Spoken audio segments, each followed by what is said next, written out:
5월 5일은 어린이날이지요. 오늘은 어린이 주일로 지키고 있습니다. 여러분 가정의 자녀들을 하나님이 축복해 주시기를 축원합니다.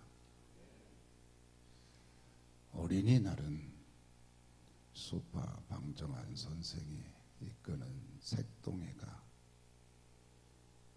1923년 5월 1일을 어린이날로 공포하고 기념 행사를 가짐으로써 시작이 되었습니다. 그 후에 일제 탄압으로 중단되었다가 해방 후에 5월 5일을 어린이날로 정하였습니다. 그리고 1957년에 어린이 헌장을 공포하고 1975년에 어린이날을 국가 공휴일로 정하여 지금까지 지켜오고 있습니다.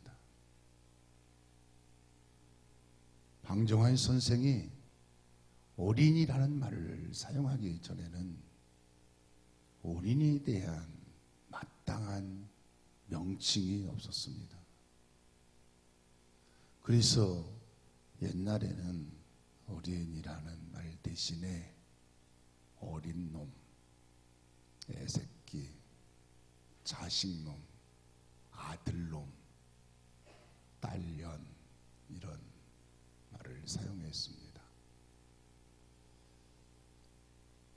어린이라는 말을 국어 사전에 보면 어린이란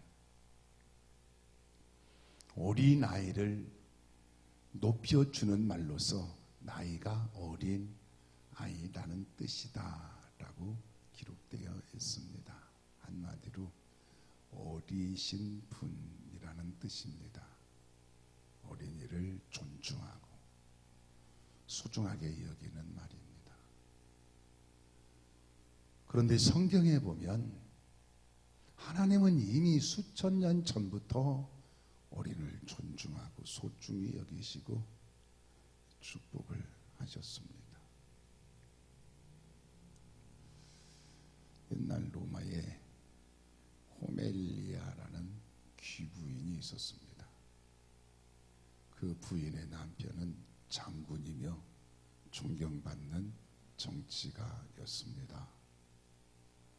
그런데 남편이 세상을 일찍 떠났습니다. 그 부인은 미망인이 되어 3남매를 훌륭하게 잘 키웠습니다. 그래서 많은 사람들이 그 부인을 존경했습니다. 어느 날 귀부인들이 그 부인의 집에 와서 담소를 나누게 되었습니다. 귀부인들이 담소를 나누다가 누구의 보석이 가장 귀하고 비싼가 자기의 보석을 자랑을 했습니다. 각자 돌아가면서 자기가 차가운 보석을 자랑했습니다. 그리고 고멜리아 부인에게도 보석을 보여달라고 했습니다. 그러자 고멜리아 부인이 밖으로 나가서 두 아들과 딸 하나를 데리고 들어와서 이들이 우리 가정의 보화입니다 하고 말했습니다. 귀부인들은 자신의 손가락과 발목과 귀와 목에 걸치고 있던 보석을 자랑하다가 부끄러워하며 돌아갔다는 것입니다. 사실 그렇습니다. 자녀가 보화입니다. 자녀보다 귀한 보화가 어디 있습니까? 자녀는 세상에서 최고의 보화입니다. 자녀는 보화보다도 더 값진 세상에 그 무엇과도 바꿀 수 없는 부모가 자신의 일생을 헌신하고 자기의 생명을 주기까지 할 만큼 그렇게 귀한 부하입니다. 그래서 부모는 자녀를 사랑합니다. 부모는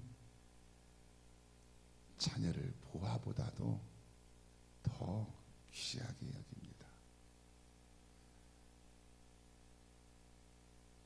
자녀를 부하에 비교할 수 없을 만큼 그렇게 귀하게 여깁니다. 그리고 부모는 자녀가 잘 되기를 바라고 있습니다. 자녀를 잘 되기를 바라서 기도하고 또 양육하고 헌신적으로 이렇게 자녀를 돌보고, 어찌 보면 부모의 마음은 최우선순위가 온통 자녀에게 있습니다.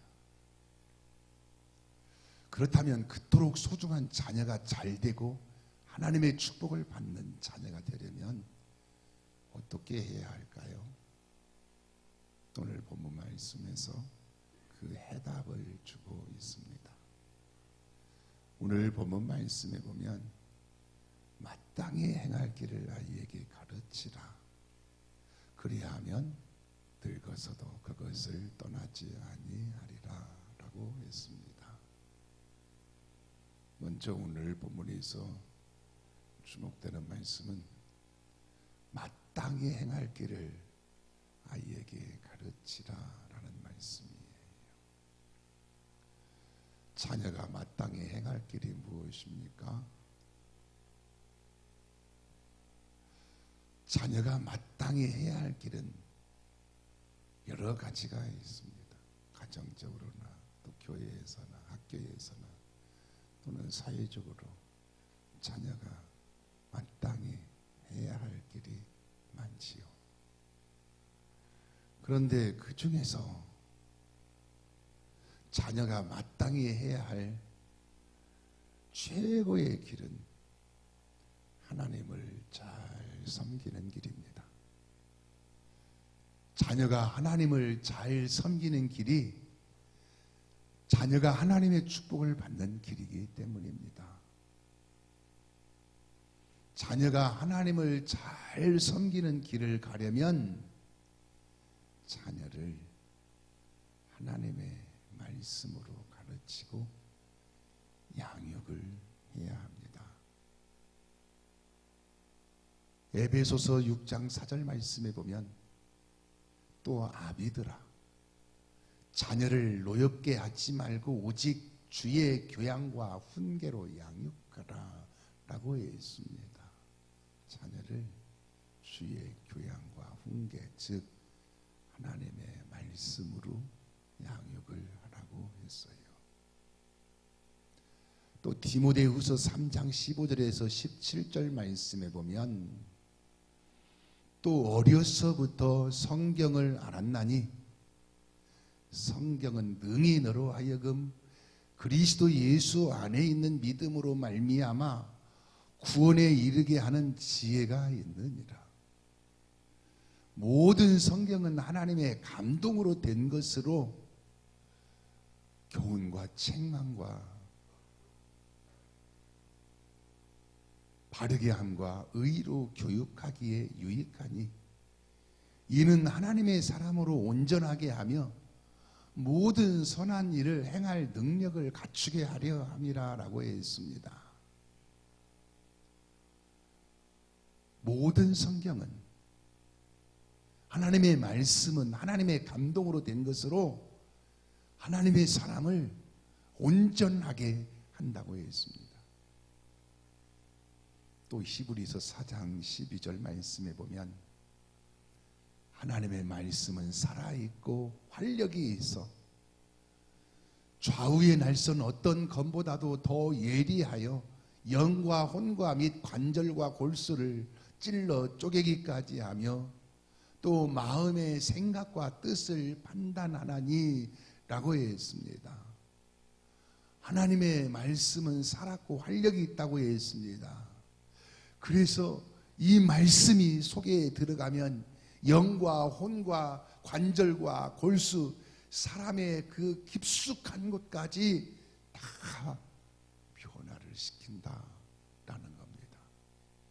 그러므로 자녀를 하나님의 말씀으로 양육하고 또 하나님의 말씀을 잘 가르쳐야 합니다.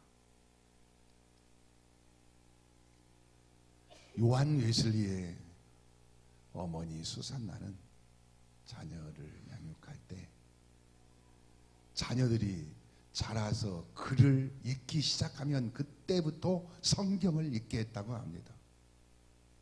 자녀들이 글을 읽기 시작할 때부터 성경을 읽으면서 읽게 해서 성장하면서 계속 성경을 읽고 성장해서도 성경을 읽는 자녀들이 되니까 모두가 다 훌륭한 이러한 자녀들이 되었다고 하는 것입니다.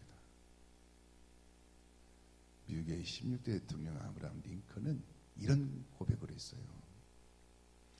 오늘날 내가 있게 된 것은 내가 9살 때 어머니가 임종하시면서 물려주신 성경 때문이었다라고 고백을 했습니다.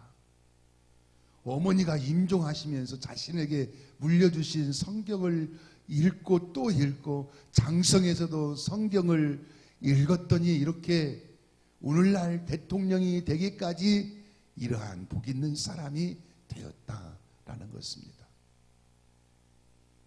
자녀를 하나님의 말씀으로 양육해야 마땅히 행할 길, 곧 하나님을 잘 섬기는 길로 가서 하나님의 축복을 받는 자녀가 됩니다. 또한 부모가 자녀에게 신앙의 본이 되어야 합니다. 사람이 어디서든지 본이 된다는 것은 쉬운 일이 아닌데 그래도 자녀들의 신앙과 인생을 위해서는 부모가 자녀들 앞에서 신앙의 본을 보여주어야 합니다. 그래야 자녀들이 부모의 신앙을 보고 그대로 본받아서 신앙생활을 하게 되는 것입니다. 요한복음 13장 15절 말씀에 보면 내가 너희에게 행한 것 같이 너희도 행하게 하려 하여 본을 보였노라 라고 했습니다. 예수님께서 제자들에게 발을 씻겨주시면서 신앙의 본을 보여주셨습니다. 베드로전서 2장 21절 말씀에 보면 이를 위하여 너희가 부르심을 받았나니 그리스도도 너희를 위하여 고난을 받으사 너희에게 본을 끼쳐 그 자취를 따라오게 하려 하셨느니라 라고 했습니다. 예수님께서도 본을 끼치셨습니다. 그래서 예수님의 자취를 따라오게 하셨습니다. 베드로전서 5장 3절 말씀에 보면 맡은 자들에게 주장하는 자세를 하지 말고 양무리의 본이 되라 라고 했습니다. 본이 되라고 했어요. 갈라디아서 3장 17절 말씀에 보면 형제들아 너희는 함께 나를 본받으라라고 했습니다. 바울이 나를 본받으라고 했습니다. 자녀가 부모의 신앙을 본받게 해야 합니다. 자녀가 부모의 예배 생활, 기도 생활, 성경 읽는 생활, 헌금 생활, 부모가 하나님 앞에서 신실하게 신앙생활하는 모습을 보고 본을 받을 수 있도록 본을 보여야 된다라는 거예요. 그래서 신명기 6장 4절에서 9절 말씀에 보면 이스라엘아 들으라 우리 하나님 여호와는 오직 유일한 여호와시니 너는 마음을 다하고 뜻을 다하고 힘을 다하여 네 하나님을 사랑하라.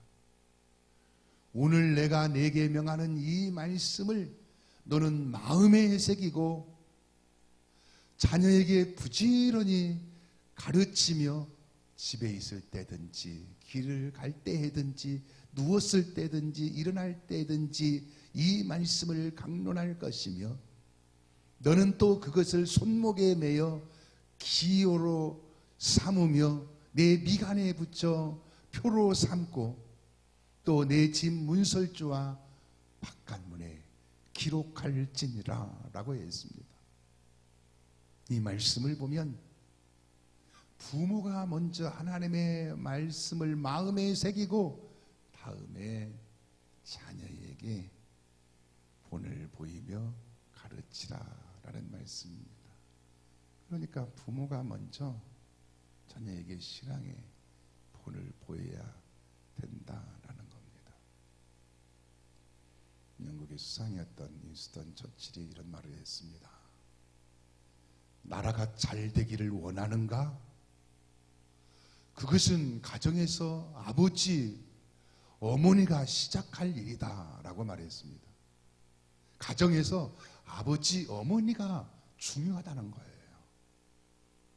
가정에서 아버지가, 어머니가 어떻게 하느냐에 따라서 나라도 잘 되고 가정도 잘 되고 자녀도 잘 되게 된다라는 겁니다.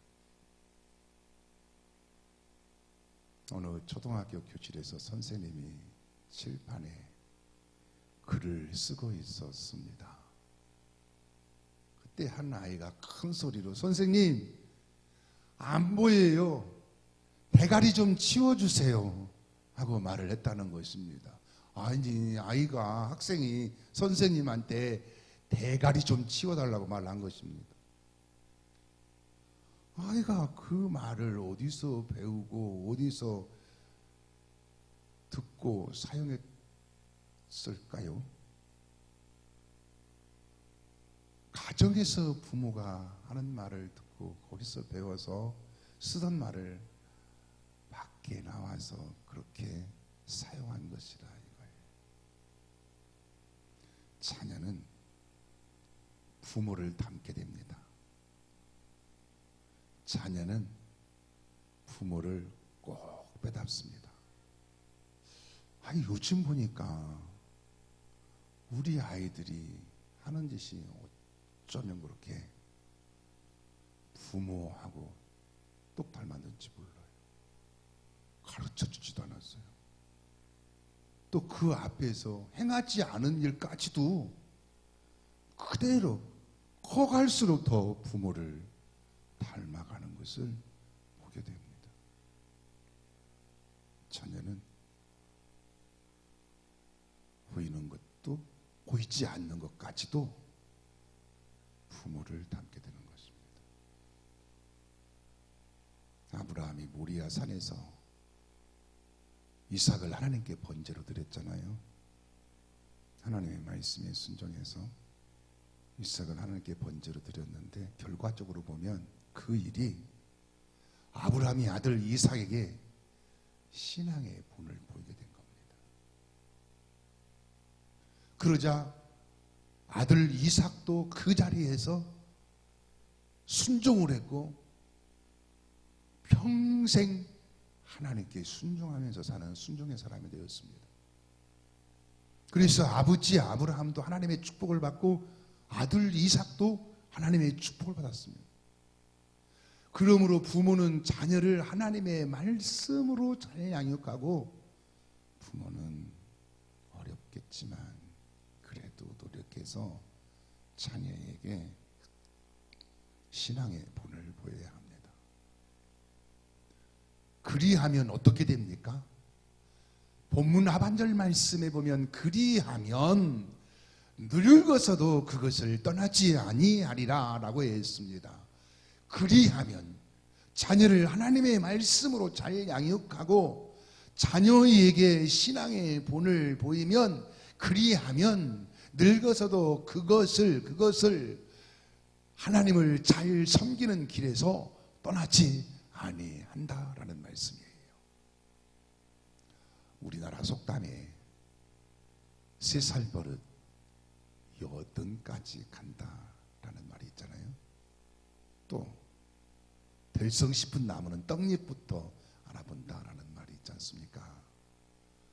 어릴 적 교육이 이제 그만큼 중요하다는 교훈을 주고 있지요. 애완견을 길러보신 분들은 잘 아실 겁니다. 애완견이 처음에 집에 오면 가족에게 대듭니다. 짖습니다. 물려고도 합니다.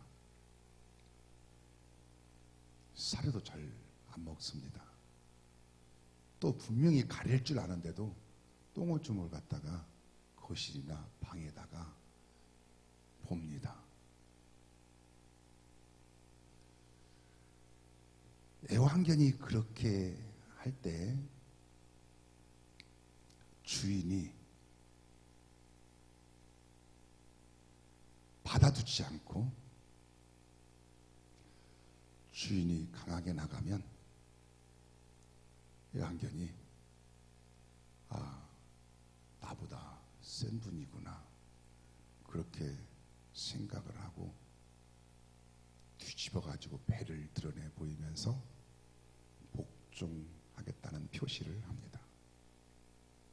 그런데 강아지가 처음에 대들고 밥도 안 먹고 물려고 하고 부르짖고 막 또 실내도 아무 데나 가서 한번 하는데 주인이 대수롭지 않게 여기고 또 강아지에 막 비율을 맞추고 그러면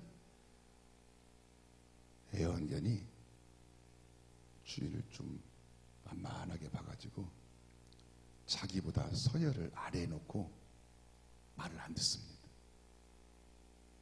자기 멋대로 합니다. 그래서 저는 애완견을 키울 때 지금은 안 키우고 있는데 처음에 저한테 대들잖아요. 그러면 애완견의 그 목 뒷부분 있잖아요. 거기를 꽉 눌러가지고 바닥에다 대고 완전히 그냥 질식할 때까지 눌러버립니다. 꽉 눌러요. 그래가지고 내가 너보다도 훨씬 강하다는 것을 보여줍니다. 그러면 엄청 힘이 센 주인을 만났구나 하고서 그때부터는 배를 뒤집어 보이면서 순종을 잘합니다. 심지어 그렇게 맛있는 먹을 것이 있어도 침을 질질 흘리면서도 기다려. 그러면 끝까지 기다릴 만큼 말을 잘 듣습니다. 가정에서도 그렇습니다. 사람 이야기를 하는데 동물의 비유를 해서 적절한지 모르겠습니다만은 이해를 돕기 위해서 하는 얘기니까 여러분들이 잘 이해를 하시고 받아들이시기를 바랍니다. 가정에서도 자녀들이 부모를 쉽게 생각하면 말을 듣지 않습니다. 무시하기도 하고 심지어 함부로 대하기도 합니다. 그것이 처음에 자녀가 부모의 말을 안 들어봅니다. 또 부모에게 화도 내봅니다. 부모가 하는 말을 거절을 합니다. 그런데 부모가 그것을 받아주고 부모가 자녀에게 막 비유를 맞추고 그렇게 되면 이렇게 해도 되는구나 하고서 속에 입력이 됩니다. 그래서 그때부터는 부모의 말을 어렵게 생각하지 않습니다. 모든 뭐든지 자기 하고 싶은 대로 합니다. 이런 현상은 어느 한 가정뿐만이 아니라 지금 이 시대의 대부분의 가정의 자녀들이 그렇습니다. 왜냐하면 자녀를 한 명, 두 명 낳아가지고 그 자녀를 너무 소중하게 여기고 또 자녀들이 마음 상할까 봐서 자녀들이 잘못될까 봐서 자녀들이 원하는 대로 하다가 보니까 이제 자녀들이 부모를 어려워하지 않고 자녀들 하고 싶은 대로 하는 그런 시대가 되어 있습니다. 시대가 그렇습니다. 그런데 부모가 자녀가 부모를 어렵게 여기면 부모의 말을 잘 듣습니다. 부모를 어려워합니다. 부모를 존경합니다. 부모에게 깍듯이 대하고 부모가 소중한지를 알게 됩니다. 부모와 자녀의 이러한 관계는 아주 어렸을 때부터 형성이 됩니다. 어려서 형성이 돼가지고 성장해 가면서 그대로 가는 겁니다. 그래서 저는 오래전에 이런 그 원리를 깨달았어요. 그래가지고 우리 아이들이 어릴 때 2부 때는 저희 자녀가 예배 시간에 있어서 이야기를 안 했어요. 3부 예배 때는 없으니까 할게요. 1부 때도 했어요. 어릴 때 하도 어릴 때 그래가지고 이 아이들이 지금 기억을 하고 있는가 없는가를 모르겠어요. 어릴 때 대들잖아요. 아주 사정없이 혼을 냈습니다. 손을 대면서 혼을 냈습니다. 어릴 때 아빠한테 혼난 일이 정말 뼛속까지 사무칠 정도로 이렇게 몇 차례를 단호하게 혼을 냈습니다. 그래서 그런지 지금 성장해가지고도 부모에게 말하는 것이나 마음 씀씀이나 쉽게 하는지 않습니다. 굉장히 어려워합니다. 이러한 부모와 자녀의 관계는 어려서부터 형성이 되는 것입니다. 그러니까 자녀가 아주 어릴 때 기억도 하지 못하여 그렇게 어릴 때 부모의 권위를 확실하게 보여주고 부모와 자녀의 질서를 세워줘야 합니다. 그런데 지금 보니까 다 자녀들이 컸어요. 네, 컸어. 다시 생길 일도 별로 없는 것 같아. 자녀들이 컸어요. 그럼 어떻게 해요? 지금에 와서 군기잡겠다고 자녀들 함부로 했다도 큰일 납니다. 이미 다 커버렸습니다. 지금은 어떻게 해야 되냐? 자녀들이 이미 중학교, 고등학교 가고 대학교 가고 청년 되고 그랬으면 이제는 강압적으로 하면 절대로 안 됩니다. 이제는 이해를 시켜야 합니다. 설득을 시켜야 합니다. 그래서 자녀가 필요성을 느끼고 부모의 뜻에 동조할 수 있도록 그렇게 해 나가야 되는 것입니다. 어느 권사님이 자녀들을 반듯하게 잘 키웠습니다. 자녀들의 신앙도 좋고 사회적으로도 모두 성공했습니다. 사람들이 권사님에게 어떻게 그렇게 자녀들을 훌륭하게 잘 키웠습니까? 하고 물으면 권사님은 내가 한 것은 아무것도 없습니다. 스스로 잘 자라주었습니다. 하고 대답을 했습니다. 그런데 실제로는 그 권사님의 생활을 보면 자녀들이 공부를 하면 자녀들 곁에 앉아서 성경책을 펴놓고 성경을 읽고 성경을 읽다가 눈이 아프면 뜨개질을 했다고 합니다. 그리고 새벽이 되면 교회 새벽 예배 나가서 자녀들을 위해서 늘 기도했다는 것입니다. 그러니 자녀들이 바르게 자라고 신앙생활도 잘하고 하나님의 축복을 받을 수밖에 없는 그런 자녀들이 되었다라는 것입니다. 여러분, 보배와 같은 여러분의 자녀들, 보배보다도 더 값지고 소중한 여러분의 자녀들을 하나님의 말씀으로 잘 양육하시고, 또 쉽지는 않겠지만 그래도 자녀들 앞에서 신앙의 본을 보이시고, 무엇보다도 자녀를 위해서 하나님께 늘 기도해서 자녀들이 바르게 반듯하게 성장하고 신앙생활도 잘하고 하나님의 축복받는 복 있는 여러분의 자녀가 될 수 있기를 예수님의 이름으로 축원합니다. 기도하시겠습니다.